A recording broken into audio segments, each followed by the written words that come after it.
কারাগারে বসে এইচএসসি পরীক্ষা দেওয়ার অনুমতি পেয়েছেন দুই শিক্ষার্থী। তারা হলেন মোহাম্মদ ফাহিম পারভেজ ও মোহাম্মদ জাহিদ হোসেন। তারা বর্তমানে সাতক্ষীরা জেলা কারাগারে আছেন। সরকারি চাকরিতে কোটা সংস্কার আন্দোলনকে কেন্দ্র করে পুলিশের করা মামলায় তারা গ্রেফতার হন। কারাগারে ফাহিম ও জাহিদের পরীক্ষা গ্রহণের অনুমতি দিয়েছে মাধ্যমিক ও উচ্চ মাধ্যমিক শিক্ষা বোর্ড যশোর।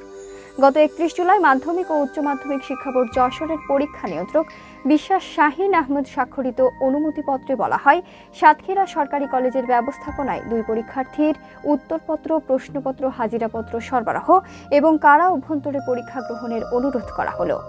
একই অনুমতিপত্রে বলা হয়, কারাগারে পরীক্ষা গ্রহণ সংক্রান্ত যাবতীয় ব্যয় পরীক্ষার্থীর অভিভাবককে বহন করতে হবে। কোটা সংস্কার আন্দোলন ঘিরে উদ্ভূত পরিস্থিতিতে 11 আগস্ট থেকে নতুন সময়সূচিতে এইচএসসি সমমানের পরীক্ষা নেওয়া হবে।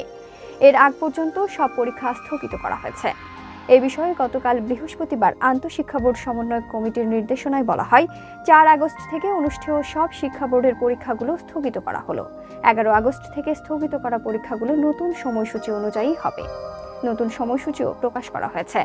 গতকাল প্রকাশ করা এই সূচি অনুযায়ী 11 আগস্ট থেকে 8 সেপ্টেম্বর পর্যন্ত স্থগিত বিষয়গুলোর পরীক্ষা অনুষ্ঠিত হবে।